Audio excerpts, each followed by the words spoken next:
Ya, puji Tuhan, saya minta Ibu Melia Purnama berdoa untuk firman Tuhan. Mari kita berdoa. Tuhan, terima kasih. Kami mengucap syukur. Hari ini kita kembali berkumpul, Tuhan, untuk memuji menyembah Engkau dan untuk mendengarkan firman-Mu yang akan disampaikan oleh hamba-Mu, Ibu Hesti. Kiranya Roh Kudus menyertai kami semua, agar apa yang disampaikan oleh hamba-Mu, Ibu Hesti, menjadi rema buat kami, menjadi pembimbing buat kami, Tuhan. Biar setiap langkah yang kami lakukan berdasarkan atas firman-Mu. Terima kasih Tuhan, kami percaya firman-Mu yang disampaikan tidak akan kembali sia-sia, tapi menjadikan kami lebih kuat, menjadikan jawaban buat semua pergumulan kami.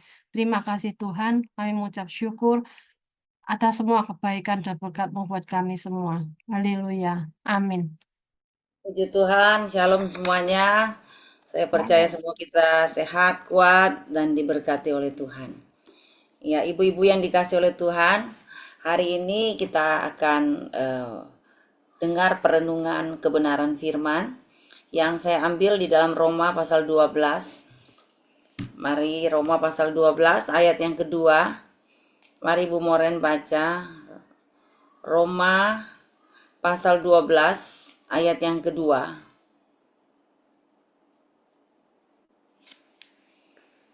Ya, Ibu Moren tolong dibaca. Roma 12 Roma 2 Roma 12 ayat yang kedua dikatakan bahwa janganlah kamu menjadi serupa dengan dunia ini, tetapi berubahlah oleh pembaruan budimu, sehingga kamu dapat membedakan manakah kehendak Allah, apa yang baik, yang berkenan kepada Allah, dan yang sempurna. Demikian firman Tuhan. Ya Tuhan, firman Tuhan ini kembali mengingatkan kita supaya kita jangan menjadi serupa dengan dunia ini. Ya, kalau kita lihat orang-orang dunia itu tampilannya memang beda jauh dengan tampilan orang-orang yang hidup di dalam Tuhan. Kalau orang tampilan dunia itu ya kelihatan secara casing mungkin ya indah, tetapi dalamnya kadangkala membusuk ya, kadangkala tidak sama gitu loh. Nah, kita akan lihat ya, saya cuma banyak kali kita ini ya terkadang ya hanya untuk supaya orang supaya terlihat hebat. Terkadang kita menampilkan hal-hal yang cuma casing aja, padahal hatinya penuh dengan iri hati, kedengkian, kebencian. Nah, hari ini saya ingin membawa kita kepada sebuah pemahaman gini. Kalau kita ini benar-benar ikut jalannya Tuhan, berarti kita akan memilih jalan seperti apa yang Tuhan mau. Yang jadi pertanyaan, dengan kita mengikuti Zoom setiap hari, dengan kita mendengar firman setiap hari, adakah kehidupan kita ini mengalami perubahan-perubahan yang dahsyat bersama dengan Tuhan? Adakah hidupmu berdampak? Adakah kehidupan kita mengalami pembentukan karakter yang benar? Ibu-ibu, saya melihat di dalam perjalanan kehidupan, apalagi saya sebagai seorang konselor, ya pastinya sangat tahu bahwa ada orang yang tampil sebagai provokator, ya, ada yang tampil sebagai mediator, dan ada yang tampil sebagai motivator. Ya, kita akan lihat yang bisa membedakan ketiga ini adalah dampak yang ditimbulkan dari sikap dan ucapan. Ya, jadi kalau kita melihat seseorang itu lihat dari buahnya. Ya, tentunya dalam perjalanan kehidupan kita lihat ya. Kalau ada orang yang suka menjelekkan orang, bicarakan orang, lalu orang yang sudah masa bar kembali, yang sudah menjadi masa lalu orang, keburukan orang lain, bahkan kemiskinan orang pada waktu lalu masih diumbar. Ya, ketika lihat orang ini sekarang jadi kaya ya, hebat ya, jambulnya tinggi ya, wah, kita mulai lagi terprovokasi dengan keadaan langsung ini mulut nyerocos. Dulu miskin. Padahal dulu ya, saudara yang dikasih oleh Tuhan. Ya, jangan kita ini jadi seorang provokator yang senang sekali itu menghasut orang, yang senang sekali itu melakukan tindakan-tindakan yang merusak. Karena kita lihat ya, ada contoh-contoh di dalam Alkitab yang tampil itu sebagai provokator itu siapa. Dan kita akan lihat akibat-akibat yang ditimbulkan. Salah satu contoh kita lihat bagaimana Miriam ya. Coba kita baca, mari Bu Moren baca di dalam Bilangan 12 ayat 1 dan ayat yang kedua. Bilangan 12 ayat 1 dan ayat yang kedua. Bilangan 12 ayat 1 dikatakan, Miriam serta Harun mengatai Musa berkenan dengan perempuan Kus yang diambilnya, sebab memang ia telah mengambil seorang perempuan Kus. 2. Kata mereka, sungguhkah Tuhan berfirman dengan perantaran Musa saja? Bukankah dengan perantaran kita juga ia berfirman? Dan kedengarannya hal itu kepada Tuhan. Demikian firman Tuhan. Nah, kita lihat ya. Pada waktu Musa dipakai Tuhan, pada waktu Musa diangkat Tuhan memimpin bangsa besar yaitu Israel, kita melihat Miriam merasa terganggu, dia iri. Karena dia merasa hanya dia yang bisa dipakai Tuhan. Dia merasa bahwa dia itu seorang nabi pertama yang dipakai Tuhan. Dia merasa bahwa dia jauh lebih hebat dari orang yang lain. Dia jauh lebih hebat dari adiknya. Tapi kenapa kok sekarang rasanya orang-orang Israel ini mengagungkan Musa? Saudara, ini yang perlu kita garis bawahi dalam hidup ini. Kalau orang lain mungkin mengalami kebangkitan baik dalam dunia usaha, dalam materinya, bahkan mungkin yang dulunya katrok sekarang kok tampil hebat, sekarang kok jadi wanita luar biasa. Kita jangan terganggu dong. Jangan pernah kita mengata-ngatai orang tersebut padahal kita sendiri tidak berproses dengan orang itu. Malah kita melihat bagaimana Miriam, dia mencari-cari salahnya Musa padahal dia punya kepentingan. Biasa orang kalau punya kepentingan ada saja yang dia hancurkan. Kalau ndak cari bolo, merusak hati orang, merusak pikiran orang supaya dia apa? Ada teman untuk membenci orang yang dia tidak suka. Ya banyak gitu ya. Nah, kita lihat saking nggak sukanya Miriam kepada Musa karena ketenaran Musa pada waktu itu, apa yang dia lakukan? Mulai berucap yang aneh-aneh gitu loh saudara. Orang kalau iri hati ya, mulutnya itu aneh-aneh. Ini saya bilang orang antik, haleluya. Ya, mulai ngomong, sungguhkah hanya Musa yang bisa dipakai Tuhan? Nah, dia yang iri hati dengan orang itu mulai cari-cari masalah, mulai cari-cari kelemahan Musa. Dia mulai mempertanyakan, Musa menikah dengan orang yang gak benar, Musa menikah dengan orang yang tidak tepat. Loh saudara, apa hubungannya gitu loh. Ya kalau Tuhan mau pakai seseorang, tentunya kita tidak boleh jadi hakim dengan siapa pasangan orang itu kan. Namanya Tuhan pakai atribut seseorang dengan tujuan yang apa yang Tuhan mau gitu loh. Jangan saudara bilang gini, dia dipakai Tuhan padahal suaminya error.com bencekno gitu loh. Kita kok kadang-kala cepat sekali tercetus kata-kata yang tidak jadi berkat. Loh sekarang kalau misalnya ada seseorang misalnya di antara kita dipakai Tuhan luar biasa tapi suaminya tidak dipakai Tuhan, malah error.com. Lah, kenapa kita yang terganggu? Ya dah. Loh sekarang dipakai Tuhan padahal suaminya lo selingkuh, padahal suaminya lo belum bertobat, kok Tuhan bisa pakai dia? Saudara, siapapun di antara kita Tuhan bisa pakai. Bahkan kita ini yang berdosa Tuhan bisa pakai. Daud yang pernah berdosa Tuhan pakai lebih dahsyat lagi ketika dia ada apa? Pemulihan. Ingat loh saudara, di mana ada pengakuan di situ ada pemulihan. Jadi jangan saudara menghakimi orang itu bersalah terus. Padahal dia sudah membereskan semua dengan Tuhan. Kita ini selalu melihat masa lalu. Kita paling jago melihat masa lalu orang. Kita paling jago ini mulut menghakimi orang. Kalau orang sudah salah di masa lalu, dia mungkin pernikahannya gagal, kita bilang, kenapa sih Tuhan bisa pakai? Dia kan sudah cerai. Dia kan sudah pernah menikah. Waduh saudara, itu otoritas Tuhan loh. Kalau kita dipakai Tuhan, kalau teman kita yang dulu rusak dipakai Tuhan, dulu hancur miskin total, bisa dipakai Tuhan dan sekarang diberkati Tuhan, apa urusannya kita?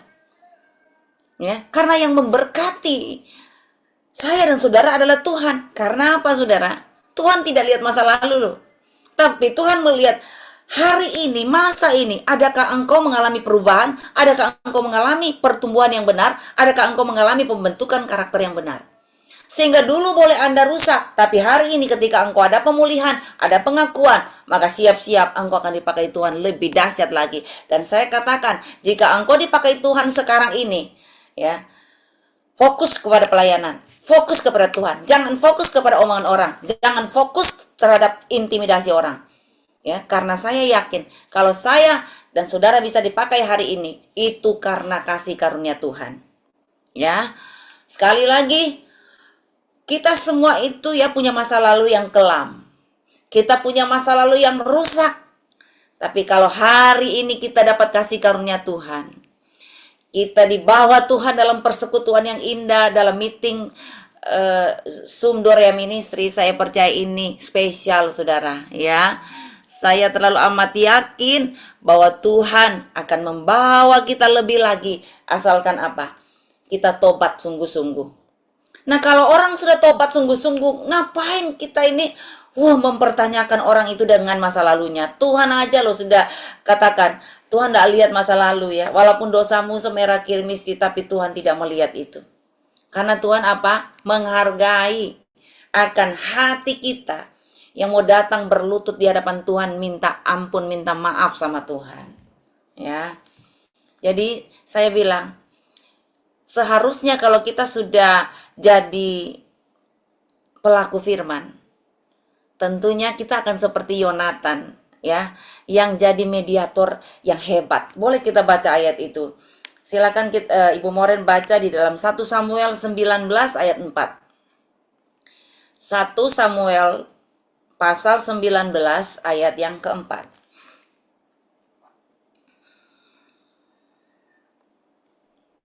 1 Samuel 19 ayat berapa, Bu? Saya suaranya Ayat patah-patah. 4. Ayat 4. Ya. 1 Samuel 19 ayat 4 dikatakan, lalu Yonatan mengatakan yang baik tentang Daud kepada Saul, ayahnya. Katanya, janganlah raja berbuat dosa terhadap Daud, hambanya, sebab ia telah berbuat dosa terhadapmu. Bukankah apa yang diperbuatnya sangat baik bagimu? Demikian firman Tuhan. Ya, ayat 5. Ia telah mempertaruhkan nyawanya dan telah mengalahkan orang Filistin itu, dan Tuhan telah memberikan kemenangan yang besar kepada seluruh Israel. Engkau sudah melihatnya dan bersukacita karenanya. Mengapa engkau hendak berbuat dosa terhadap darah orang yang tidak bersalah dengan membunuh Daud tanpa alasan? Demikian firman Tuhan. Ayat 6, Saul mendengarkan perkataan Yonatan dan Saul bersumpah, demi Tuhan yang hidup ia tidak akan dibunuh. Nah saudara, kita lihat ya, kalau mungkin pada waktu itu, waktu Saul lagi panas-panasnya, dikompori sama anaknya ya, wah bunuh aja Pak, dia sudah melakukan kesalahan Pak. Lihat tuh, sekarang dia jadi favoritnya orang-orang. Papa sekarang loh menurun loh gara-gara hadirnya Daud. Tapi kita melihat bagaimana Yonatan waktu papanya lagi emosi, lagi terbakar ya, dia tampil sebagai mediator. Saudara tahu mediator itu adalah pihak yang netral ya. Dia tidak memihak, tetapi dia memberikan jalan keluar. Nah ini yang paling tepat loh saudara. Ya saudara, kita kan banyak ibu-ibu ya. Kalau enggak 20.000 kata yang keluar tiap hari, itu bukan namanya ibu-ibu, bukan namanya wanita ya. Jadi kalau kita melihat ada orang yang lagi emosi tinggi nih, lagi marah sama seseorang, seharusnya kalau kita yang punya pemahaman yang benar tentang Tuhan, harusnya kita tuh menenangkan, bukan kasih kompor gas meleduk, saudara, haleluya. Ya, Jangan kita tambah kasih api. Ayo serang, cayo, ayo hancurkan. Aduh, haleluya. Kita lihat bagaimana peran Yonatan pada waktu Saul lagi emosi tinggi, Saul lagi marah-marah. Kita lihat dia ngomong sama papanya, Daud itu baik, Pak, ya. Daud itu tidak berdosa loh, Pak, dia tidak bersalah. Nah, kita lihat ya. Karena ada mediator yang hebat di sini, membuat Saul tidak melakukan dosa pembunuhan loh. Orang kalau lagi marah bisa saja membunuh loh. Orang kalau lagi cemburu bisa membunuh loh, saudara. Ya, kalau mungkin ada di antara saudara ini misalnya ada suami-suami pencemburu, tahu-tahu saudara suami lagi marah, ada ibu tetangga bilang, iya betul Pak. Wah kalau jadi saya Pak, saya limbas Pak, haleluya. Duh, kompor gas meleduk ya, haleluya. Saudara, orang bisa membunuh loh saudara kalau kita ini ya jadi kompor gas meleduk. Akhirnya apa? Terjadi hal-hal yang menghancurkan, terjadi hal-hal yang sebenarnya sepele tapi jadi besar. Makanya saudara ya, ibu-ibu, kalau seandainya saudara mungkin ya tahu banyak tentang cerita si A, si B, si C, gak usah ngomong. Walaupun Anda tahu banyak, tapi kalau orang di depan saudara lagi emosi, mending diam. Lebih baik saudara apa? Menetralkan, jadi mediator yang baik. Betul? Ya. Atau mungkin ya, Ibu Maria siang-siang ini lagi nyetir, tahu-tahu Ibu Moren bilang, Bu Maria siang-siang, buka topinya, jelek loh, sudah dipakai lagi. Duh, haleluya.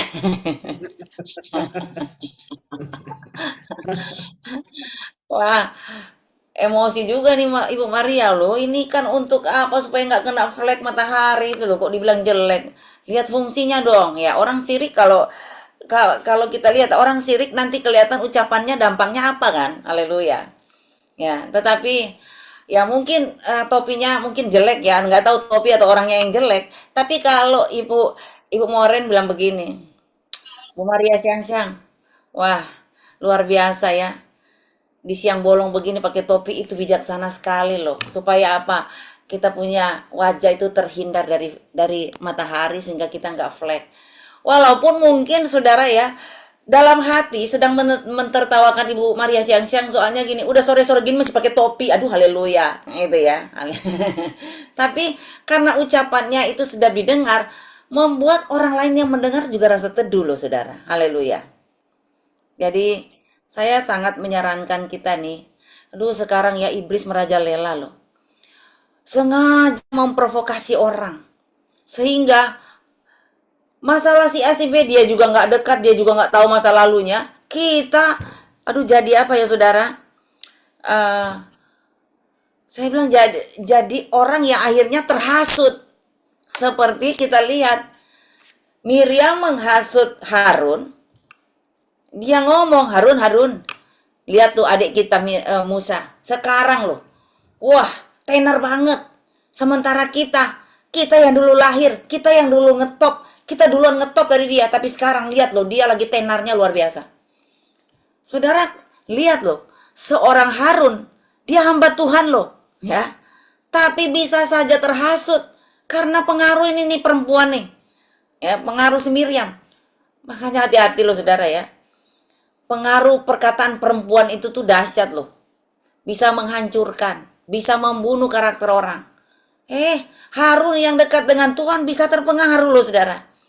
Makanya ya ini mulut-mulut para istri harus ditutup loh. Karena mulut istri itu bisa mempengaruhi para suami loh.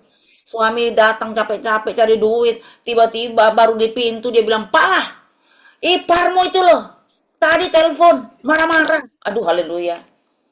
Biarpun suami nggak marah, kalau sudah disambut dengan perkataan-perkataan begitu pasti terpancing, saudara. Apalagi kalau suami itu lagi banyak masalah di kantor, Anda buka pintu langsung bilang, "Pak, aku tadi dirusui sama ini, si ini. Aduh, haleluya. Saudara, jadilah mulut yang benar, yang tepat, yang tahu berbicara di waktu yang tepat. Amin. Walaupun Anda sudah Ya, saya bilang banyak tahu lah. Anda mungkin koran berjalan, tapi setidaknya kalau lihat situasi nggak tepat, nggak usah ngomong. Apalagi kalau engkau tidak tahu kebenarannya, nggak usah ngomong. Haleluya. Betul? Ya, saya kan Bu Heti cuma dengar dari si A, si B, si C. Lah, cuma dengar dari si A, si B, si C belum tentu benar kan? Siapa tahu yang ngomong si A, si B, si C ya karena lagi marahan sama orang ini, makanya ngomongnya nggak karuan. Jadi saudara hati-hati, karena mulut itu bisa membinasakan seseorang. Ya, di dalam Amsal 20 ayat 19 boleh dibaca. Amsal 20 ayat yang ke-19. Amsal 20 ayat yang ke-19 juga katakan, siapa mengumpat membuka rahasia, sebab itu janganlah engkau bergaul dengan orang yang bocor mulut. Demikian Amin. firman Tuhan.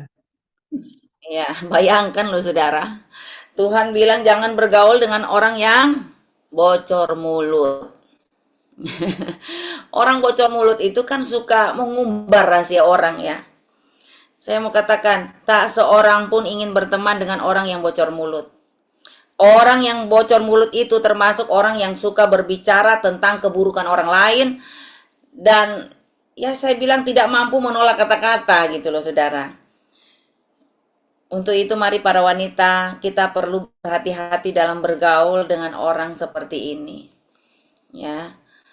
Jangan membiarkan diri kita menjadi orang yang bocor mulut. Kita akan kehilangan teman, kita akan kehilangan komunitas, kita akan kehilangan persaudaraan kalau kita ini bocor mulut. Bahkan orang melihat kita aja langsung menjauh. Kenapa? Wah, knalpot bocor datang. Aduh ajaib saudara. Ya, jangan sampai Anda itu dibilang knalpot bocor. Haleluya. Yang paling dibenci di dunia ini ada 3 katanya. Orang yang omong kosong, orang yang eh, otak kosong, dan dompet kosong. Haleluya. Ya saudara, yang paling dibenci di dunia ini 3 ya. Yang omong kosong, otak kosong, sama dompet kosong. Haleluya. Ya, saudara, memang kalau yang kosong-kosong kan bunyinya nyaring. Dikit-dikit omongin orang, dikit-dikit bodoh. Haleluya. Saya selalu bilang, waduh, orang yang seperti ini ya. Memang saya juga tipe orang yang kalau dibandingkan dengan suami saya diem, sementara saya itu orang rame. Tetapi orang rame dengan orang bocor mulut beda loh saudara. Ya, kalau orang bocor mulut itu suka sekali membicarakan orang. Tetapi saudara kalau orang rame, dia itu bisa mencairkan suasana, dia bisa membuat orang happy, itu orang rame saudara ya. Ya saya nggak tahu saudara ini bocor mulut, atau knalpot bocor, atau yang meramaikan suasana. Ya tinggal jawab sendiri saudara ya. Yang pasti saya sangat merindukan kita ini jadi motivator dan jadi mediator. Kalau orang tampilnya jadi motivator, dia itu bisa menggerakkan dan bahkan menginspirasi orang untuk melakukan hal-hal yang positif. Amin. Ya, saudara yang terkasih, 2 hal ini yang penting untuk kita jalani dalam kehidupan ini. Jadi motivator dan jadi mediator. Nah, kita lihat bagaimana orang yang tampil jadi motivator. Memang orang kalau tampil jadi motivator kadang-kala suaranya kadang-kala nggak nyaman. Ya, tetapi saya percaya seorang motivator yang benar, dia itu jadi penggerak. Dia bisa menggerakkan orang malas. Ayo, bangkit ya. Ayo yang suka ini ya lambat. Ayo, seorang motivator itu akan membakar semangat. Yang terkadang kata-katanya itu nggak sedap didengar juga, tetapi kita melihat seorang motivator itu berusaha untuk merubah keadaan dan bahkan merubah sikap saudara, bahkan merubah cara pandang saudara supaya menjadi jauh lebih baik. Nah, kita lihat salah satu contoh bagaimana Ayub ya. Di dalam Ayub pasal 2 ayat 10. Dia tegur istrinya. Dia bilang, kamu ini bagaikan, kamu itu seperti orang gila apa ya? Kamu tidak pernah lihat kebaikan Tuhan bagi keluarga kita itu luar biasa. Kamu pernah mengecap kekayaan, kamu pernah mengecap kebaikan Tuhan. Tapi sekarang kok kamu ini menolak Tuhan. Yang sebenarnya dia itu ingin menyampaikan sesuatu kepada istrinya bahwa kamu jangan bersikap seperti itu. Ya, saya katakan itu juga bagian dari motivator ya, bagaimana menyadarkan orang, kamu tuh nggak boleh bersikap seperti ini. Ya memang saya bilang ya, seorang motivator itu eh, dia benar-benar akan melakukan hal-hal yang saya bilang mengubah orang. Nah, orang yang diubah itu ya, yang dengar kata-katanya kadang-kala juga bisa tersinggung loh.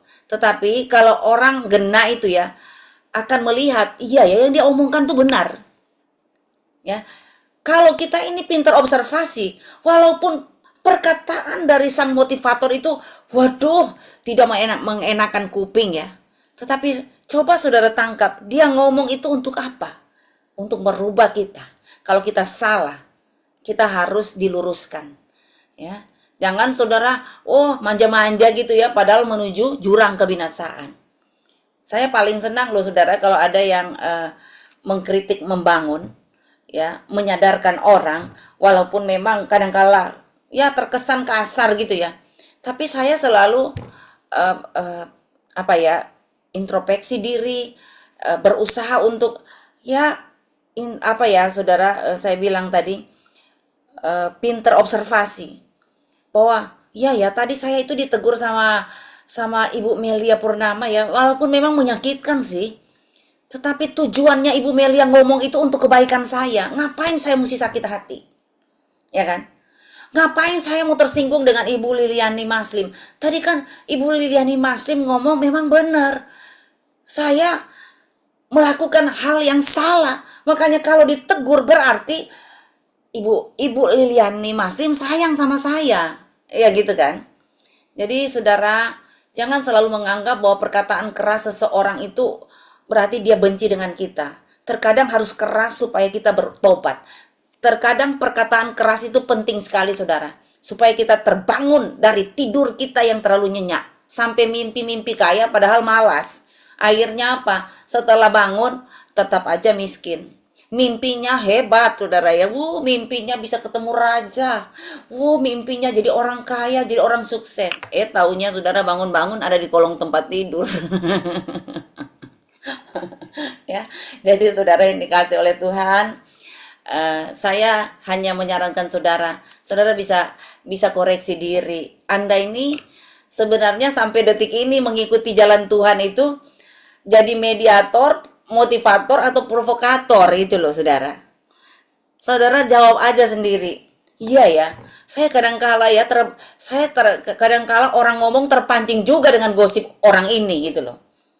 Wah, saya harus tobat. Kadangkala saya tertipu dengan keadaan, saya tidak pintar observasi. Harusnya waktu dia ngomong, saya harus tampil jadi mediator. Ya, harusnya waktu dia gosipkan orang, dia berbicara yang salah, saya jangan kompor-kompori dan mengangguk-angguk amin-amin padahal saya sendiri tidak tahu kebenarannya. Ya, saudara, silakan cepat koreksi. Tuhan bawa aku jadi mediator yang hebat. Bawa aku jadi mediator yang selalu netral melihat keadaan supaya saya tidak terprovokasi. Tapi kalau seandainya saudara juga lihat, wah dia ngomong ini memang aduh sangat tidak nyaman di kuping. Tapi saya bilang, Tuhan kan selalu ajarkan kita, jagalah hati. Ya, jagalah hati itu artinya gini. Bahasa Ibrani menggunakan kata nazar yang artinya gini. Anda yang harus jadi wasit dan satpam atas dirimu sendiri. Itu pertama. Yang kedua adalah Anda dan saya harus pintar observasi supaya tidak gampang terluka, tidak gampang sakit hati, tidak gampang kecewa. Artinya kita punya pikiran selalu terkontrol dalam kebenaran. Sehingga kalau orang lain bicara yang keras, yang menyakitkan, kita mikir, iya ya, dia ngomong itu benar. Saya harus bangkit. Saya harus semangat kembali. Kenapa saya harus nangis terus? Mungkin Anda kehilangan suami, kehilangan orang yang Anda sayangi. Jangan nangis terus, tapi engkau harus bangkit. Karena hidup ini harus berjalan. Jangan suamimu meninggal, anakmu meninggal, Anda nangis sepanjang tahun, bertahun-tahun nangis. Saya bilang, Tuhan tidak pernah larang Anda menangis. Tetapi mari engkau bangkit kembali. Hidup ini penuh tanggung jawab. Nggak usah nangis terus, cengeng gitu, haleluya. Jangan wanita cengeng, jadi wanita cengeng. Tapi harusnya sekarang kita harus bangkit. Kalau suami kita tidak menghasilkan, kitanya yang harus bangkit. Amin. Para ibu-ibu yang dikasih Tuhan, wah saya lihat di sini ya, ibu-ibu sekarang jadi pemburu cuan. Haleluya. Kalau memang suami udah wes tuwir, nggak bisa menghasilkan, sekarang kita ibu-ibu harus bangkit. Apa yang bisa kita kerjakan, kerjakan dengan segenap hati, kejar hajar. Haleluya. Saya yakin saudara ya, apa yang kita kerjakan Tuhan buka jalan, Tuhan buka pintu. Suami kita mungkin ada batasnya di dalam membiayai kita. Suami kita karena mungkin dimakan usia, udah tuwir, nggak berdaya, nggak bisa kerja.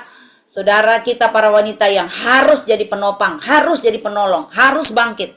Ayo semua para wanita di sini buka kamera dan katakan, aku harus bisa. Amin. Aku nggak cuma nangis doang, tapi aku mau melangkah bersama dengan Tuhan. Amin. Saya motivasi saudara supaya para wanita-wanita di sini jangan cengeng, jangan minta-minta ngemis doang. Haleluya. Sekarang harus bangkit. Amin. Harus bisa, kata Ibu Lani Francisca. Mana WA yang lain, mana obrolan yang lain. Anda wanita mungkin hanya single parent. Anda mungkin kerja keras, memang sih punya suami tetapi nggak menghasilkan. Nggak usah menghakimi suami. Tetapi pacu dirimu untuk berusaha di bawah matahari sambil mengandalkan Tuhan dan berkata, saya pasti bisa bersama dengan Tuhan. Amin. Ibu Syome ketawa-ketawa karena sudah melewati. Kecil itu Bu Esti, saya sudah melewati semuanya. Haleluya. Dan saya mampu seperti ini karena ada Tuhan yang topang aku. Haleluya. Makanya saya tidak mau di sini ada wanita-wanita yang terlalu cengeng, dikit-dikit nangis. Aduh, haleluya. Dikit-dikit meloh. Haleluya. Ya, jangan melo-melo saudara. Lihat Ibu Anita Tandian. Setiap kali Zoom dia di atas mobil. Haleluya. Ini wanita yang hebat. Ya. Saya lihat juga setiap kali Zoom Ibu Lani Francisca ada di meja kasir. Ya, haleluya. Jangan lupa ya Bu berbagi. Haleluya. Saya juga melihat ada ibu-ibu yang setiap kali Zoom itu dia punya antena parabol selalu ada di atas nih ya. Antena parabol nih selalu ada di atas nih. Haleluya. Ya, kayak gini terus, nggak pernah berubah. Makanya suami datang tuh lihat kelihatannya pemandangannya kurang indah. Jadi saudara dekat-dekat suami pulang harus dandan. Haleluya. Karena rumput tetangga itu lebih indah dari saudara ya. Kan kalau pakai antena parabol terus di kepala. Haleluya. Ya. Mulai hari ini saudara, mari pacu dirimu untuk bangkit. Dan jangan terlalu menghakimi orang, jangan terlalu menghakimi suami. Kok aku semua yang kerja? Puji Tuhan kalau Anda masih bisa kerja, berarti Anda tetap sehat, kuat, dan Anda dipercaya Tuhan untuk jadi penopang dalam keluarga. Ya, nggak usah mengasihani diri. Kenapa aku Tuhan? Kenapa aku yang capek? Kenapa aku yang siang malam harus kerja? Ya, karena Anda diberi kepercayaan loh saudara. Amin. Bagaimana Ibu Ince? Ya, nggak usah cengeng-cengeng ya. Haleluya. Ya, biar kita mengeluarkan air mata itu air mata terharu dan berkata, terima kasih Tuhan. Saya mampu hari ini bisa menghidupi keluarga, itu karena Tuhan. Ya, walaupun saya single parent, saya bisa menghidupi anak cucu saya, itu karena Tuhan. Ya, betapa bangga anak cucu melihat kita sampai hari ini tetap kuat berdiri. Seperti Ibu Menir dari tahun 18-16 dia tetap berdiri. Haleluya, nggak turun-turun. Itu wanita yang hebat ya saudara ya. Ya, jadi hari ini pastikan bahwa aku masih diperpanjang umurnya karena Tuhan mempercayakan saya untuk apa? Jadi mediator dan jadi motivator dan no provokator. Amin. Kalau masih ada di sini yang suka provokator, bertobat saudara ya. Jangan saudara mengandalkan, oh saya bisa, oh punya titel, oh profesor, doktor, kabirator kotor. Aduh haleluya. Saudara, Tuhan tidak pernah tergiur dengan titel saudara, tetapi Tuhan tergiur dengan hidupmu yang berkenan di hadapan Tuhan. Saya lihat di sini, saya bersyukur, saya angkat jempol di sini wanita-wanita hebat ya, haleluya. Ya. Saya lihat Ibu Ruli juga selalu ada di tokonya. Wah, luar biasa. Ya, itu berarti Anda pejuang rupiah. Haleluya. Saya melihat juga Ibu Lilian Nimaslim sampai pergi ke negeri orang untuk cari cuan. Ini wanita hebat. Haleluya. Saya lihat juga Ibu Maria siang-siang, setiap siang dia ada di mobil, dia bekerja. Ini wanita hebat, ya. Kalau malam dia tidur. Ya, puji Tuhan. Senang bisa melihat saudara. Silakan tampilkan kamera masing-masing, karena saya tidak akan menutup Zoom ini kalau saudara tidak memperlihatkan wajah-wajah cantik saudara. Amin. Wah, ini sudah mulai. Ya, ada Ibu Maria, ada Ibu Imke, wah ada Ibu Imelda yang lagi nge-grab, wah luar biasa, ya. Ada Ibu Lydia Pangestu yang lagi bekerja. Ya, saya juga melihat Ibu Yeni Xiao lagi bekerja, haleluya. Ya, Ibu Lisha, wah, Ibu Hana juga lagi nge-grab, haleluya, puji Tuhan. Saya melihat juga Ibu Yeni Margorejo tetap ada di meja kantornya setiap hari. Wah, ini wanita pejuang, haleluya. Ya, saya melihat juga ini Ibu Linda Jab, ya tetap tersenyum, ya tetap setia. Wah, ini wanita hebat, haleluya. Ibu Kartika juga, wah selalu setia. Tuhan berkati Ibu Kartika. Ibu Liana, ya. Ibu mana nih? Ibu Susan, Ibu Erna, Ibu Kim, Ibu Chandra Hidayat, Ibu Maria Rungkut, ya. Ibu Susan, Ibu Lani Gunawan, ya. Semua di sini.